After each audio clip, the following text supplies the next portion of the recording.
And I'm the founder and chairperson of a nonprofit organization that's called JUCCCE, or Joint U.S.-China Collaboration on Clean Energy. And for 5 years, we've been working to help build capability to build sustainable cities here in China. So I'd like to share with you some of the thoughts that we've had in more recent times about City 2.0. So most of you here today understand the challenges that China is going through. China now has 350 million people migrating into cities or being engulfed by cities over the next 20 years, according to McKinsey. And Helen Wang, the author of Chinese Dream, talks about how today we have 300 million middle-class consumers. By 2025, we're going to have 800 million middle-class consumers. So if you look at McKinsey's Preparing for an Urban Billion, you'll read about how we're building 50,000 new skyscrapers. Rob Watson, one of the fathers of LEED, says that we're building 2 New York Cities in new floor space a year. The Economist says that we are building the equivalent of a Rome, the city size of Rome, every 2 weeks. So every city that I've visited has a room like this, a showcase that shows what their city is going to look like in the near future. This is just a very small portion of Shanghai surrounding Disney. It's 87 square kilometers that's in development by 2015 to 2020. This is Beijing's mental goal, which is, if you look at the map, it's actually larger than the entire central business district of Beijing. And they are in the midst of planning how to redevelop the entire district. So what is happening? China is inventing the urban future. It is building cities at a time. It's building them at giga pace and giga scale. It's the only country that can do this. So the question that we have to ask ourselves today is are we going to follow this type of development? This is, you probably know Beijing's traffic. Are we going to end up with China looking all like this? Unfortunately, this is the view out of my window on a very polluted day.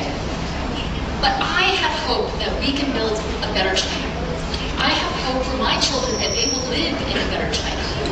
I think that we're going to be urbanizing for the next 20 years. We've been developing so far for 20 years, so it's a total mass development of a 40-year period. We have a choice now to make whether or not we're going to follow that path or this new path. The 和悦梦想, a new Chinese dream. I pose a challenge to you today. I say that if we design City 2.0 the right way, we can actually shape consumer behavior. We can shape a sustainable lifestyle. Not just greener buildings or a cooler showcase, but actual sustainable behavior by working with architects, not just to change the world, but to change the world for the better. So today, this is the typical apartment block. This happens to be a dorm in China, and this is very familiar to most people in China. Very cramped, tight spaces. I call them coffins, right? And this is students working in their dorm room trying to study. So all these people want access to space. A lot of the workshops that we've been doing to visualize the China dream says that people in China want access to space. Certainly we cannot go down this path of Las Vegas in Nevada, of suburban sprawl. I call it suburban hell, okay? We cannot afford to own these types of buildings. The world cannot afford for us to afford these buildings, right? We just don't have enough resources to go around. And I think that this type of ownership mentality encourages us to follow this conspicuous consumption path, where we keep thinking, buy more, buy more, buy more. So today in China, we have small individual spaces, and it's not really quality of life that we're looking for. How do we move to more communal spaces? How do we move from ownership to shared access? Shared access to these spaces, shared access to services like health services, exercise services, facilities. How do we move to shared purchasing? How do we move from, I'm not quite sure what happened to the word conspicuous consumption, but how do we move from conspicuous consumption to a harmonious, happy society? So just in case we're not clear, sorry about that, We don't want the stuff on the left. We don't want to own. We want to share. We want more access. So let's think about Spaces 2.0. And I'm going to challenge you at the end, all of you, to think about your ideas for Spaces 2.0 and let us know. We want access to places to play. This is a couple places in Vancouver, Granville Island and Stanley Park, and then a picture that I cut out of the newspaper in Elle, or a picture in Elle magazine here in China. We need places for children to go out and play. This is a piano, of many pianos that London City decorated and put outside for people to just start playing the piano. We need spaces where people can just start doing calligraphy, right? Not only does that bring us back to traditional Chinese values and nostalgic Chinese history, but it also energizes not only the elderly, their lives, but the whole sidewalk. We need places to play sports, to exercise, swimming, soccer, or football, I guess we call it here. We need places for the parents to congregate when our children are playing. We need places for the elderly to play. We need more communal spaces, whether they're built by government entities or private developers. We need places to commune around food. That's what Chinese people love to do. So, interestingly enough, Xintiandi was one of the first places in China that really encouraged outdoor eating space. And this was revolutionary, and one of the reasons why there's tiandi everywhere now, right? In Chengdu or Yunnan and other places, right? So I think the north, I think that's sorry, not the north. The picture on top is Minneapolis, and the picture on the right is communal eating around a communal kitchen. So, it's not just about restaurants, but how we cook together as well. Xintiandi actually was inspired by Faneuil Hall in Boston. And this is a space that has a lot of outdoor seating. It has entertainment. I don't know if you can see that they're juggling acts. There's a lot of places to sit and watch people. And they're cozy places underneath trees. There's food and farmers markets. This is a place in San Jose, California called Santana Row, nearby where I used to live. It has residential up top, pedestrian easy walkways, a lot of food. It's a very comfortable place for community to come around and interact. We also need places, though, to hide out and meditate and think. This is Seoul, Korea. It's one of the most famous places where they took polluted water and they completely transformed it. Think about how many polluted waterways we have in China that can look like this one day. This is a very innovative way to use an old railway track that's elevated on top of the highway. It's called the High Line in New York City. And now it's a beautiful park. It has food carts. It has places for children to play and learn about arts and culture. So there's a lot of innovative ways that we can transform our unuseful spaces into useful spaces. But how can we push this even further into Space 2.0? This is an interactive tile that you put underneath on the walkway, and if you step on it, it can play music, it can sense you, maybe it can talk to you. Think about all the things that we can do in China with all the people walking around the different roads that we have. This is the sustainable energy floor from Netherlands. This is actually used in a dance club. Think about all the people walking on like Tiananmen Square that could be generating energy for us, right? So think about innovative ways to create Spaces 2.0. What about all of the low-income housing projects that government is building in China? By 2014, the government wants all of that to be green construction.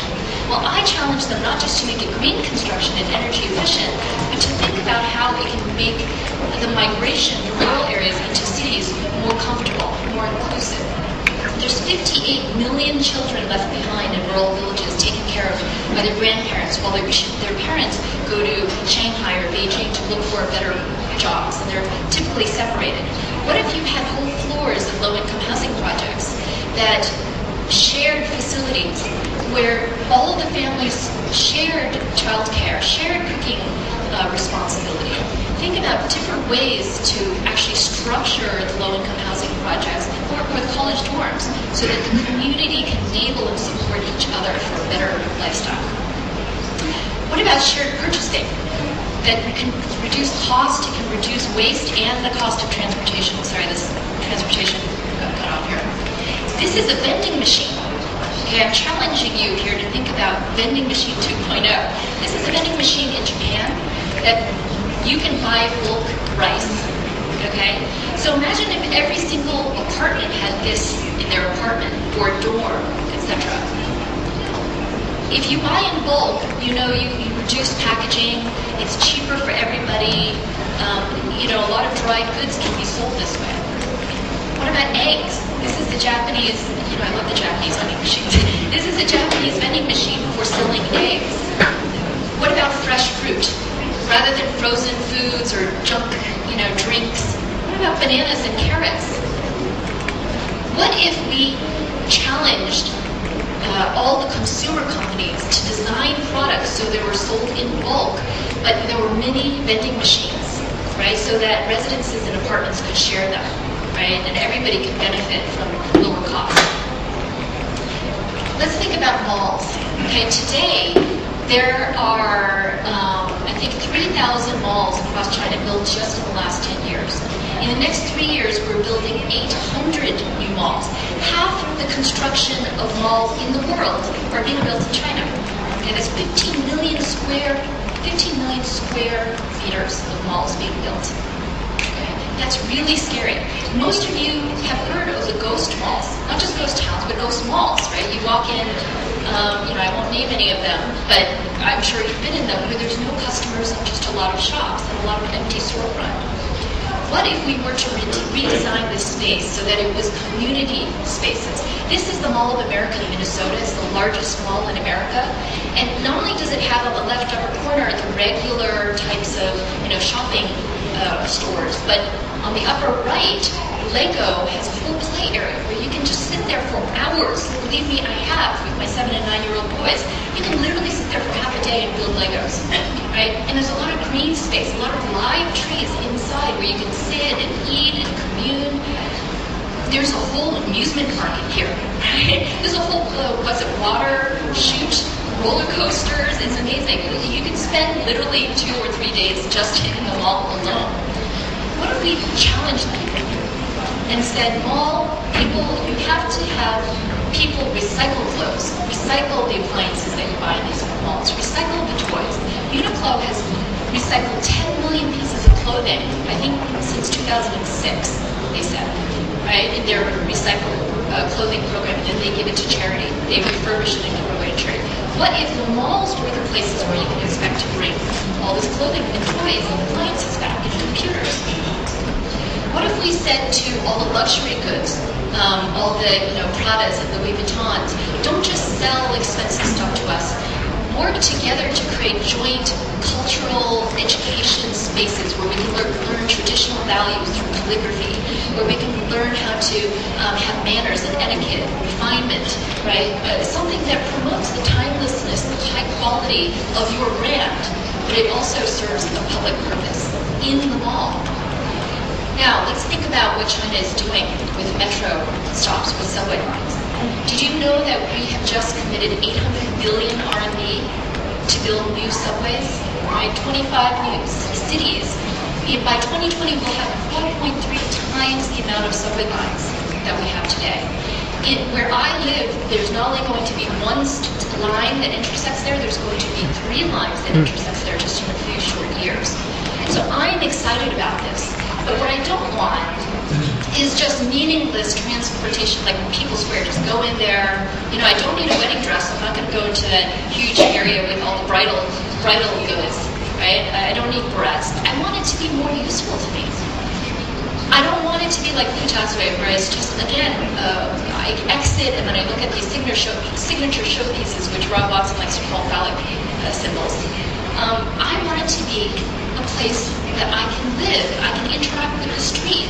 This is in Namba Park in Osaka, Japan, where they've created these pockets where you can access nature.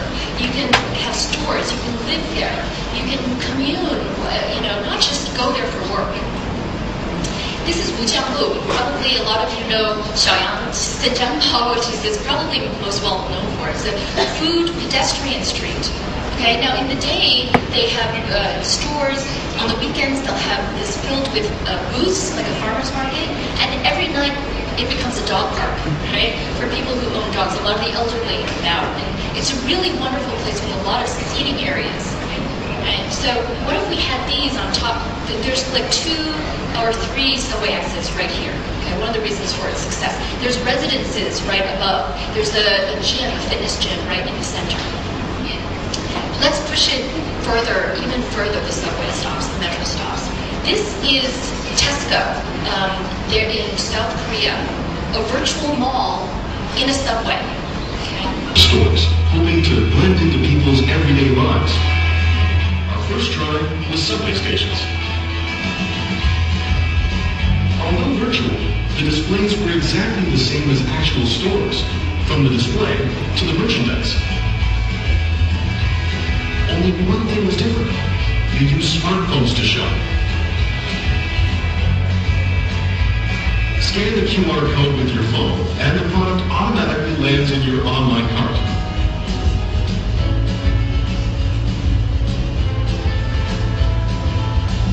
When the online purchase is done, it will be delivered to your door right after you get home.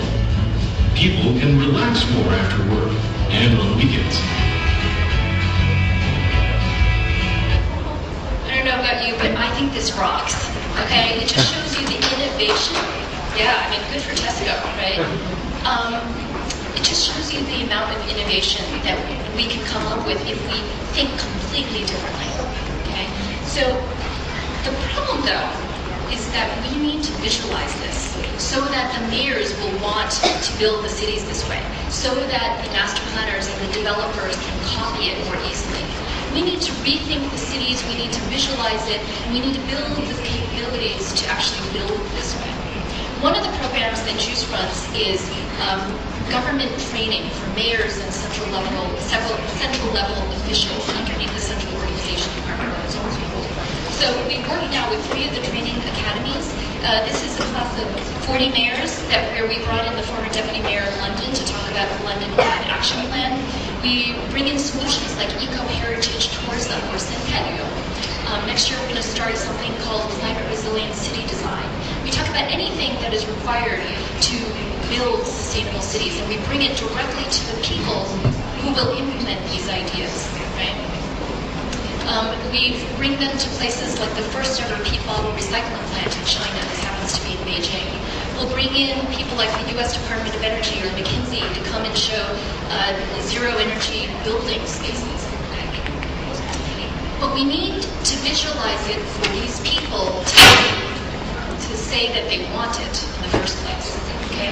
So I'm going to challenge you to go back and think about what you wish you would like to have in your neighborhood. I gave you one example, but you could say a specific street needs more seating or something even more innovative. And I would like to ask you to Twitter this to us in English at JUCCCE, or, whoops, the thing got cut off, or you can put it on Weibo to JUCCCE_